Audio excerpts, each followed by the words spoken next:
Here's a brief overview. Ensure that the basic ABCs of airway, breathing, and circulation are intact prior to any splinting activity. Expose any injured areas. Observe skin color and symmetry. Assess and document pulse, motor, and sensory function.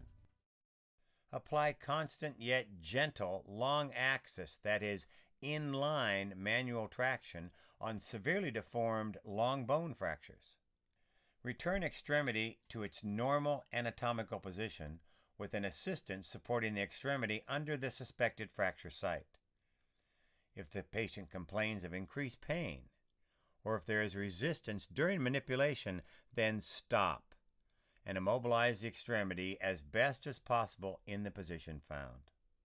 Maintain manual support of the injured area while coordinating additional assistance during the EVAC-U-SPLINT immobilization process.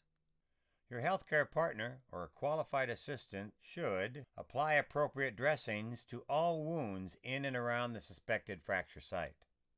Open the EVAC-U-SPLINT carry case and select a splint that will immobilize the joints above and below the fracture site. Shoulder and hip injuries will require additional immobilization methods to accomplish this goal.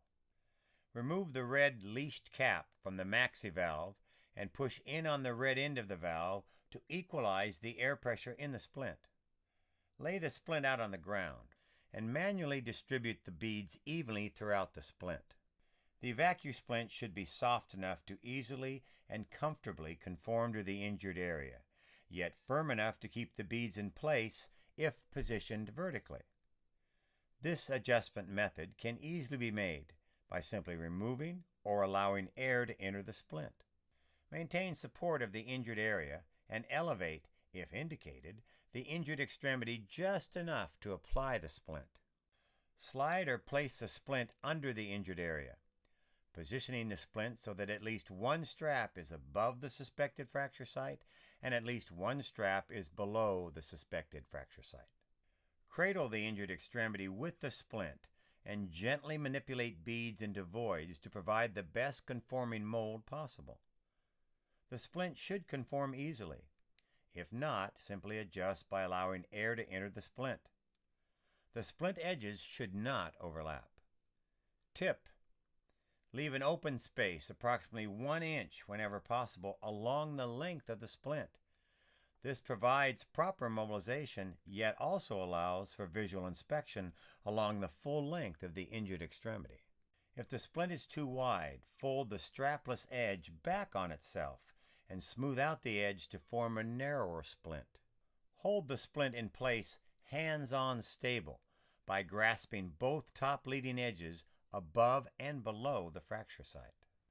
Once the splint is properly applied, release your support of the extremity, letting the splint cradle the suspected fracture site, still though assisted by your partner's hands-on stable support, which maintains the injured limb in a desired and comfortable position. Remove the red leash cap from the maxi valve and push in on the red end of the valve to equalize the air pressure in the splint. While holding the flange tubing on the splint, connect the maxi valve female coupling on the pump hose to the maxi valve on the EVAC-U-SPLINT. You should hear a click when the connection has been made. If you are using a portable suction device, connect the maxi valve portable suction adapter, or PSA, to the end of your portable suction tubing. While holding the flexible flange tubing just below the maxi valve, attach the vacuum pump hose with adapter to the maxi valve. Evacuate the air from the splint until the splint forms a rigid cast around the injured area. You will feel resistance on the pump handle when the splint has been sufficiently evacuated. Remove the pump hose from the maxi valve by depressing the metal tab on the female coupling. Place the red leashed cap back on the maxi valve. Simply pull on the red end of the hook and loop straps to extend the strap. Place the splint straps with slight tension around the splint. Secure the straps in place. Note: the EVAC-U-SPLINT is available with hook and loop or side release buckle straps. The hook and loop straps are shown here. The suspected fracture site is now splint stable. Adjustments can now be made if necessary to add stability or to make slight positional changes for patient comfort. These adjustments can be accomplished by simply removing or allowing air to enter the splint. Continue to monitor circulation and sensory functions en route to the medical facility and make further adjustments if the patient condition changes. Here's another tip.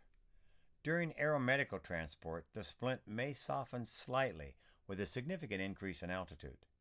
Adjust as necessary. The change in rigidity will not be nearly as noticeable as with anti-shock garments because there is very little air inside the EVAC-U-SPLINT once it has been evacuated.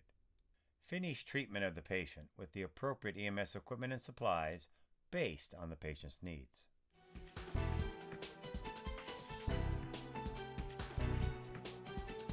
Unfasten the attached straps prior to allowing air back into the EVAC-U-SPLINT. Do not cut the EVAC-U-SPLINT or straps. Please make sure all hospital personnel are informed about these removal procedures. Remove the red leash cap from the maxi valve, and while holding the maxi valve, depress the red plastic center section, allowing air to enter the splint.